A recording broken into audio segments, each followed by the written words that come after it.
This is Savannah Dunn with the Dunn Realty Group, and today I have another special guest with me. I've got Hamlett from Highlands Mortgage Residential, and we're really excited to talk a little bit more today about financing and what it can do for you, whether you're leasing your home out or listing it. And a lot of times people only think about finance in the buyer realm, but there's way more to it outside of buying. So we're going to go and uncover a couple of those items today.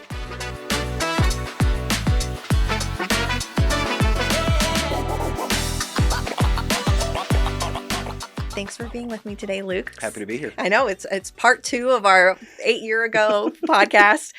This one looks a little bit shinier and prettier. Super Definitely. exciting. So we're going to get right into it because that's what we do here.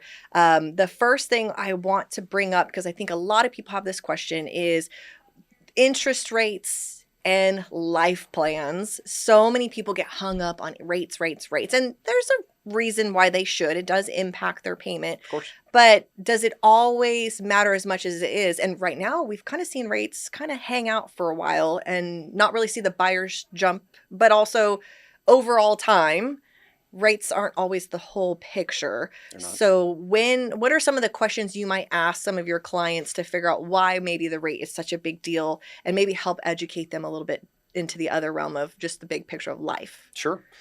You are right. Rates are playing a bigger role right now than what they should. Yes. I would say 9 out of 10 people that I talk with on a daily or weekly basis, that's literally one of the first questions is, what's the rate? Mm-hmm. And I'm like, let's not worry about what the rate is. Let's talk through this. In some cases, a lot of people got spoiled. Yes. A couple of years ago when we had the really low rates, so they're used to that. The ones of us that have owned houses over the many years, we've seen a lot higher rates. So we look at this market and we say, hey, it's not that bad. But where they might be coming from could be a standpoint of monthly payment. They may have to have a really, really specific monthly payment, whether if that's realistic or not, and that's why they're so focused on it.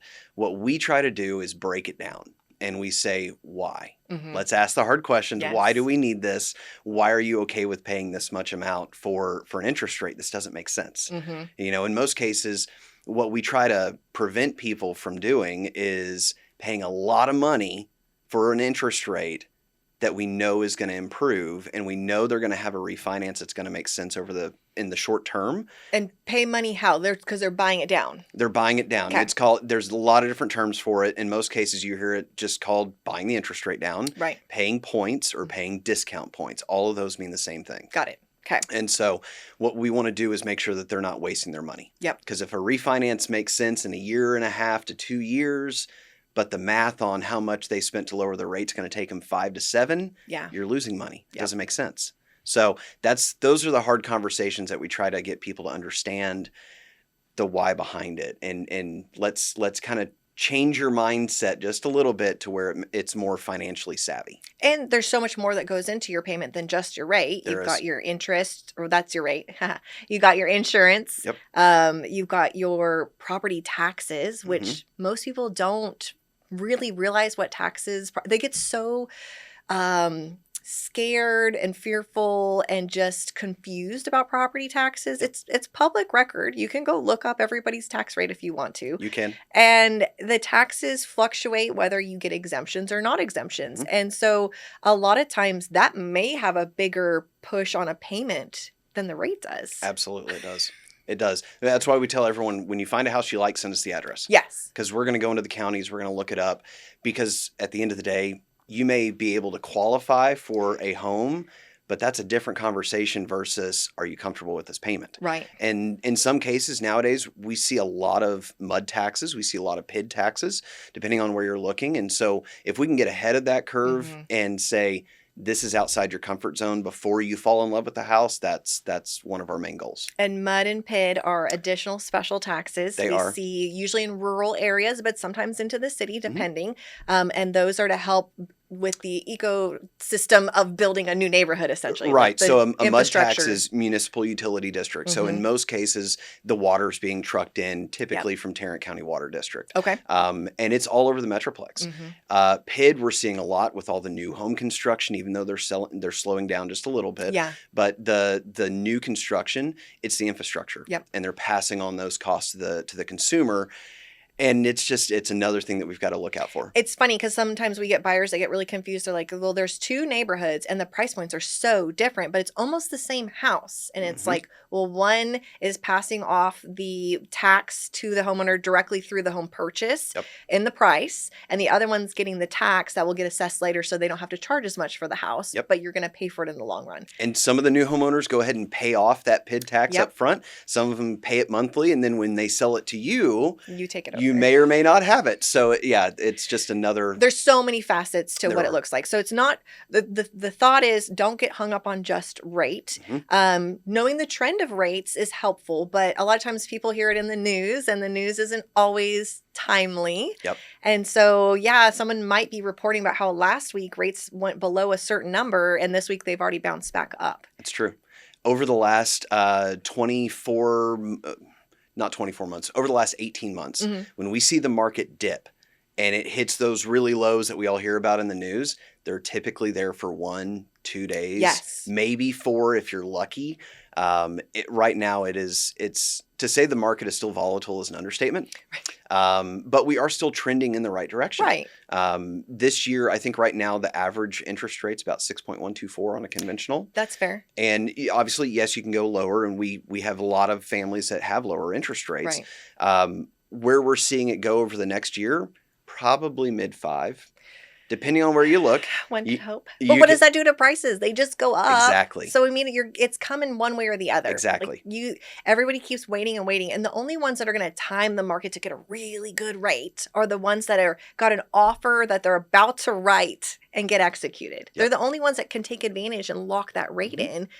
Or they have an offer and they're waiting to lock the rate for a little bit. You maybe have a whole week, but it takes the average homeowner or average buyer up to 10 weeks to even find the house they want. So if you're looking at rates today and you want to buy a house, you may not have the same rate in 10 weeks. It's a whole other world. Very true. So don't get stuck on the rate. It's where the saying, marry the house, date the rate came from. Yes. Because all these people that are waiting for rates to come down, they're going to wind up spending more on the property. And they're losing the equity they could be building in the meantime, 100%. Which may offset the expense of the rate. There was a fact that came out from our economist recently, and they said if you bought a house in 2023 and it was a $500,000 home, you have netted $65,000 just in equity, just in appreciation, not even counting your monthly payment. Which is crazy because I feel like we've had a flat market for the last 2 to 3 years. Feels that way. Very flat, but it is. We're always appreciating.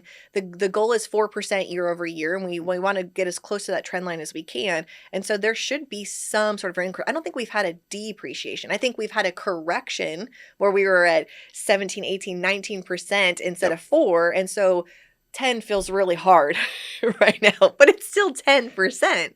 They just don't realize where we should really be at 4. The majority of our suburbs are they're doing great. And and a lot of them are in the top 10 across the nation.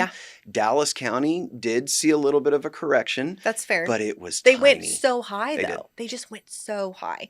And it's because there's no new construction in the area. It's old homes. There's a lot of status involved with being in downtown Dallas. And so you start to create that scarcity and elite feeling if they're going to charge more for it.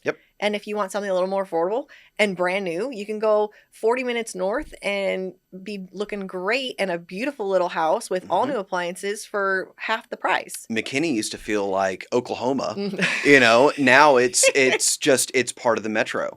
And we've seen that growing up here. We've seen that completely expand. And that plays a lot into the suburbs being more affordable and a little more desirable, I would say. Desirable, that was the word. That is what I'd say. So now let's talk a little bit about sellers and financing. A lot of times we've come from markets where a seller can't necessarily be contingent on selling their home to buy the next one. But we're seeing a current market where they're getting away with that a little bit. But if there's another offer on the table, most other sellers on the other side are not going to take a contingent offer, which means that they can't close without selling on their current property. Correct. Versus a buyer who's just pre-approved with no strings attached. And so there's opportunities where we could do a buy before you sell program or things like that. Talk me through a little bit more what that program looks like. Sure. In most cases, that's an exclusive program. So and it's awesome. We love it because it makes our job a lot easier. Yes. We never like telling families, sorry, you have to wait. But there are programs out there that allow us to basically pretend that your house has already been sold. Yes. Now, you still have to make the monthly payment. Right. Because the bank still has a note that needs to be paid. Right. But it allows us, as far as your debt to income ratio, to not count it anymore. Mm-hmm. And so it gives people options. Yes. They can, it's you and I've talked over the years about bridge loans. Yes. And even though The bane of bridge loans truly don't exist in Texas, we Right. all have products that mirror the exact same thing. And it's evolved over the years. I was never a huge fan about them. Right. The buy before you sell is the perfect bridge loan-esque Right. type of an option. It allows you to not count it, Mm-hmm. check the box, Mm-hmm. and then if you need to get your equity out, do a HELOC. Yeah. Very, very small cost. You can Short window to get the short money. window, 12 to 15, 18 days, give or take. Yep. And then you can immediately use the money. Yep. You're not hindered. There's no prepayment penalties. There's no nothing. So, But we don't want to list your house at first. We want to get the HELOC. Exactly. So we have to plan it. We have to know this Yep. is happening, because if you list your house, a lot of times you can't get that HELOC once it's listed because they know Correct. you're not going to keep the house. there are a few bankers that I know Yes. that will But it say, gets a little I'm okay difficult. with it. Yes, It's it a little does. difficult. So if we can start the plan. So a lot of people think, oh, I'm only going to talk to a lender, or I'm only going to talk to the realtor. And it's a package It deal. is. We have to coordinate with each other to figure out, okay, what's step one, what's step two, because we could really cut off a lot of good options if we start something too soon. Absolutely. And that could be as much as, well, I put my house on the market with another agent. It's not listing. Now I need to pull out a HELOC to make other payments, or there's just so much that can happen that we need to have that conversation up front.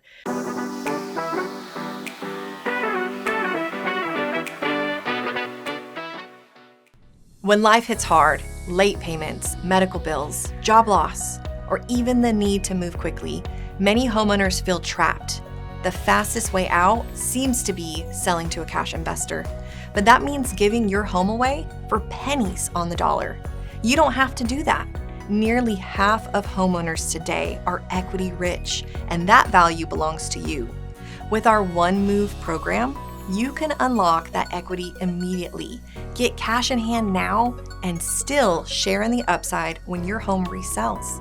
Or, if you'd rather, we'll shop your property to multiple cash buyers so you can choose the best offer instead of settling for one low bid. Go to donedealoffers.com and discover the smarter way to get cash fast without losing the equity you've worked so hard to build. Hello, my name is Greg Batchelor with Real Property Management, and I'm here to talk to you about your rental property. Choosing a property management company can be challenging, and here's why. On the outside, it appears everyone is providing the same services, which makes it difficult to narrow down which companies you'll actually call. Interviewing companies over the phone and in person takes hours, as does following up on references, pouring through lengthy contracts and legal documents, and getting answers to your follow-up questions. As you can see, this process can be daunting and time-consuming. So here's a few questions you might consider if you're planning on interviewing other management companies. Number one, what fees are charged to lease and manage your home, and are there any hidden fees in the contracts? Number two, how many homes and what types of properties do they manage? Number three, how many homes do they lease per month, and what are their average days on market? And number four, how quickly do they get your monthly rental proceeds to you? Homeowners have been asking us these questions for years, and that's why we manage tens of thousands of rental properties nationwide. As our clients can affirm, we eliminate the headaches, hassles, and challenges of being a landlord. So you now have a choice to make. You can spin your wheels, interviewing, researching, and pouring through hundreds of pages of legal documents with several companies, or you can hire the done-for-you, no headaches, no hassles, guaranteed services of Real Property Management. We know how stressful leasing and managing a home can be, and we know it takes a large, dedicated staff to manage your home effectively. We currently have tens of thousands of property owners who rest easy every night, knowing their properties are being professionally managed 24/7, 365 days a year. We have a customized plan to lease and manage your home. No trial and error, let's see how it goes attitude here. we will get your home leased quickly to qualified tenants and get the money to you in a timely fashion every month with the most accountable tracking system in the industry. We wouldn't have the client base that we do if we didn't deliver on our promises day in and day out. There are 2 ways to get in contact with us for your free, no obligation, in-home consultation to let you know what your property will rent for. Fill out the contact information form on this website and we'll call you back shortly, or just give us a call.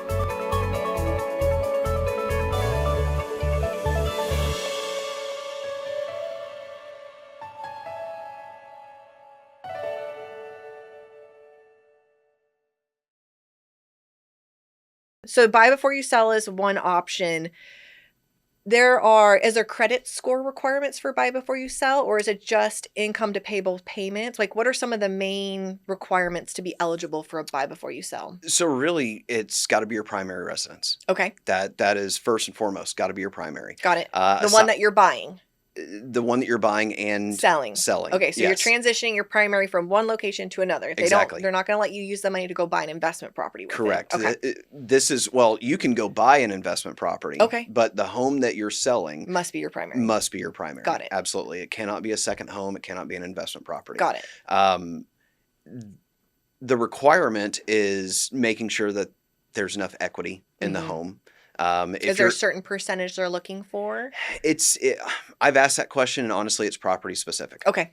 They will look at certain properties and say, okay, this is no problem. This market's good. We've looked at other markets to where it's razor thin. Okay. Maybe the cash offer wasn't as much as what they were hoping. Got it. Because the investor is going to hold that note until you sell the property, which is another cool thing. There's no time limit. Right. You do need to sell the property. Yes. But if it takes you 30, 60, 90 days to sell it, that's fine. The bank's not knocking on your door saying, hey, you need to. But you need that cushion, because if you have to reduce price, you have to be able to pay the note back, essentially. Yes. So that's what they're looking for. And this is our program. So this is Highlands company. This is our people. We handle it. Right. And so they understand, and we're all local. So they understand, hey, okay, it may take you a little while. That's fine. We'll keep kicking the can down the road. Yep. Okay. Anything else about what we can do with financing, bridge loans, buy before you sell? Any other things on that I'm missing that I didn't touch on? Not really when you're trying to sell your house. Okay. There's a lot of different options out there if you're going to take your existing property and, let's say, instead of selling it, you want to turn it into an investment property. That's my next point. Okay. Tell me about that. Great segue there. That happens a lot. Yes. Especially right now. Depending on how long you've lived in the house, that might make a lot of sense. And you probably have a better interest rate on there than what an investment property interest rate might look like. Okay. So there's no penalties, there's no jumps or hurdles that you have to go through.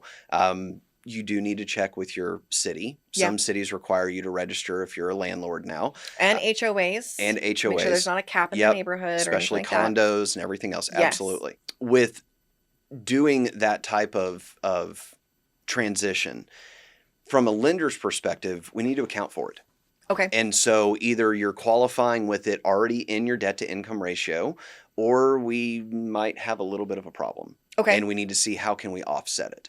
Now, in most cases, if you're a first-time investor, first-time landlord, it's not reported on your tax returns. Okay. So we need a 2-year history to count income. Got it. Just because we're not counting income doesn't mean we can't offset the payment. Okay. So if you're a first-time landlord, not on your taxes, we have a lease agreement, I can use 75% of that lease agreement. Okay. Whatever the rent is. I feel like it used to be 80. As far as I know, it was always 70. Okay. All right. 75. I need to change my language. Okay. 50%. That's all we can use, though. Oh, no. Hopefully not. 75%. So 75% of your income you're receiving on the rental correct. can be used to offset your current payment? Correct. Okay. So if your rental is $1,000 a month, I can use $750 of that to offset your payment. DTI. I can't give you any sort of income. Right. But we can offset it. So if your lease amount is higher, 125% of your monthly payment, then you're looking we great. just offset 100% of your payment. Yep. Which is so important because that helps with your purchasing power on the other side. 100%. And it should count. I mean, you are receiving income. You're not actually making that full payment because you are receiving income. It makes sense at 75% because they're accounting for vacancy or any other things that come up. Maintenance and repairs and all the things. So someone says, okay, I've been living in this house. I've got a sub 3% interest rate. I really don't want to sell it. I want to keep this payment. Let's turn it into a rental. My buy box looks really good for a rental. It's a certain size, certain whatever. It'd be great neighborhood, good schools, turn it into a rental property. Do they need the lease agreement first in place and a renter in place before they can go buy? If it's FHA or conventional, yes. Okay. If it's VA, no. Okay. Interesting. So there's a weird in-between temporary homelessness problem I see. Little bit. So you have to plan. Yep. You have to plan. You may be in an Airbnb or with some family for a little bit because we need to have a lease because they need to secure the lease and be moved in? They do not need to be moved in. Okay. So it's just a lease agreement. So a lease agreement that's signed, but it's going to execute on a certain date. I don't have to show that money is exchanged hands. Okay. The tenants do not need to move in. We just need the lease agreement. Okay. And no, you can't lease it to your brother, sister. Yes. Yeah. We can't do mortgage fraud. We have to actually be truthful, but you do have. So it does help if you know you have somebody that maybe is going to move in a couple months. Mm-hmm. You can set that at lease agreement to start, and then you can start your search onto your next house and have that count against it. That's a perfect world. Does it ever line up that way? Sometimes, but not normally. Rarely do we have the stars align, but it is an option. And a lot of people would rather, they see the wealth building they can make, and they'd rather hold on to that really good rate. And they're okay with living somewhere temporarily in the meantime to go secure the next property. One thing that I would recommend, run the tax numbers. How so? What do you mean? So your property tax amounts are coming with more than likely a homestead exemption. Mm-hmm. So you're used to, hey, here's the payment, here's the new lease payment, we're looking great. Yep.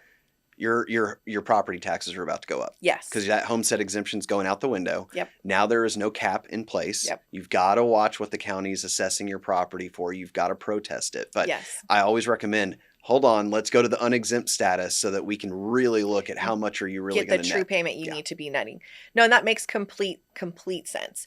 So then we're kind of working in, okay, we have some equity in our house, and it's the same kind of the napkin paper math that people do, like, oh, here's my payment, I get someone to cover it. I mean, we've even had sellers are like, here's my bottom line, I'm going to go pre-negotiate a contract with someone else, and then they don't realize we still have to go through inspections and appraisal and all the, it's like you didn't give yourself any cushion and now we're losing money. Yep. So the napkin math doesn't always work. It helps maybe start the conversation, but before you set up a lease agreement, you might want to talk with a realtor and go, okay, what really should I do? Charge this for rent because you may be losing. You don't want to be losing money right off the bat. The details matter. They do matter. So then if we're talking about our equity that we have, we see a lot of mistakes sellers make with, okay, I bought it for $300, now it's worth $550. I've got $250,000 in equity. The world is my oyster. And they just don't realize, closing costs that get involved, any fees that you would need to pay to utilize certain programs, because no one's just giving you risk-free money for free. They're not doing that. The different types of down payments, like credit score gets played into that. Like there's so many little parts that happen that I think they don't realize. And what are some of the hiccups that you see? Like you have someone that comes to you and they're like, oh, I can do all these things. And then there's just this huge hiccup in there, a little pothole they hit on the way in. Yep. What are some of the big ones that you see that maybe because they're on Google and just ChatGPT in it and going, I can do this myself? Yeah, that happens often, unfortunately. I wish it was as simple to say, I have $250 in equity, and which I can means use all of it. I can use it all. I can afford this. Here's the sales price. Let's go. Yep. It doesn't usually work out that way. No. So you have your equity that's in there. You've got your seller cost. You've got your contract negotiations. Depending on what market you're in, you might be paying concessions. You could very easily be paying concessions. We've the average seen that. We still see it. In Collin County, it's $10,000 right now. 100%. And it went up from $850. Yep. Yes. I see it on almost every contract. Yep. On top of that, are you paying a title policy, or is the buyer paying for it because you've got to really sell it and you don't want them to go to a neighbor down the road and buy their house instead because you wouldn't pay the title policy? Correct. So there's all these things out there. You also have your realtor compensation that is buyer side and or seller side, however that's negotiated. All negotiable, yes. And so you just don't count on the full amount. Right. I would go and then worst even case. moving costs. So many people don't realize, oh, they Yes. need to get new furniture, or they just don't start budgeting for those little things. And then they realize maybe you've mentioned they can't use all of their income to qualify. Yep. And so now they have to put more down than they originally thought. When does that happen? Typically, when you are straight self-employed, maybe you're 1099, maybe you're commission only, Or retired. That's another big one. Yes. Yeah. And so sometimes we got to get creative. Yep. We can't always count what you think is, I mean, you're obviously receiving income. Right. We can't always count it. Yeah. Maybe you don't have a 2-year history of having 2 jobs at the same time. Maybe one of them is self-employed and one of them's W-2. Well, and even just like, I have so much in investments. I have this huge investment portfolio. Some of the investments are not eligible to use. And there's no worse time to figure that out than in the middle of a contract. And we've all been there. It's all happened to everybody. I get a common one. My car's paid off. Oh. Congratulations. Okay. That's great. Uh-huh. Does nothing for you on the mortgage side. Why? It's a depreciating asset. And you're not going to cross. Oh, so they're acting like it's an asset that they can contribute to their. Exactly. Oh no. So not unless you're going to sell that. It removed vehicle. your debt to income burden. Sure, Okay. absolutely, absolutely. Unless you're going to sell it and use it as assets towards the loan, it doesn't impact your loan. Got it. The days of, I've got these vehicles over here and I've got this farm equipment over here, and and here's. You should give me a loan because of that. It's not based on that anymore. Got it. Your credit qualifying. Yep. It's based on what you reported on your tax returns. It's based on your guaranteed income. Can we talk about tax returns for a second? It's Sure. tax time. It is tax time. And how many business owners write off the whole malarkey so that they pay nothing in taxes, and then 6 months later they want to buy a house? Yep. Like, I've been there. I have done that myself. I did not know writing my business off as a loss for the family to not pay $5,000 in taxes made it where we were $100,000 less able in buying power because of it. Like, so many people don't get that. So talk me through. This is one of the good things that has evolved over the years. Good. It used to be if you wanted to buy or refinance, you had to plan in advance by 2 years. File. Yeah. And you had to pay taxes for 2 years. Yep. Nowadays, you write off everything. Okay. Okay. There's a scenario. Okay. You write off everything. You have maybe $10,000 in income, maybe $20,000. You're not going to qualify for a house. Right. A couple of different ways we can do it.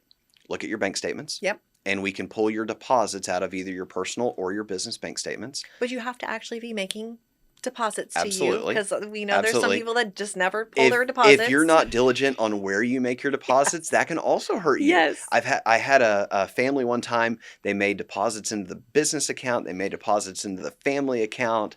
Everywhere. You can't mix and match. Yep. It's one or the other. Mhm. And so bank statements are very, very common. Okay. And they've become more and more competitive over the years. Oh. So it's not so much, hey, current rates are at 5.5, but your bank statement loan's now at 8. 12.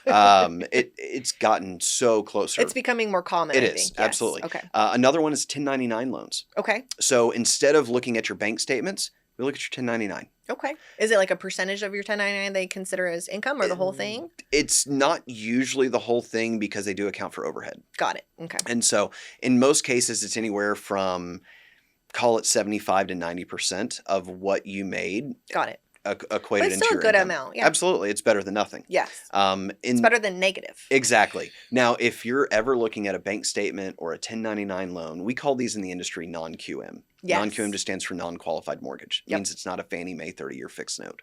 Right. These are, in most cases, still fixed loans, Mhm. so they're not adjustable or Right. anything like that.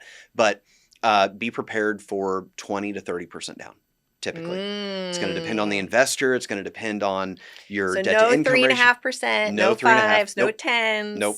You're Because they need to have the risk mitigated one way or the other, and so they're not going to give the full extension of the loan for the house value. You might be able to find. In fact, I'd be willing to guarantee that we've got some investors that will do it for 10 and 15% down. But you're paying. Exactly. There's always a trade-off. Yep. So if you need that 10 to 15% down, everything else better look really pretty. Yep. And you better be prepared for that interest rate, because Mhm. there's going to be a trade-off at some point. But you won't know this without having the conversation. Exactly. This is what the whole show is about: is have the conversation. We are real, live human beings with families that do this every day for a living. Yep. How many years have you been doing this? 21. Yeah.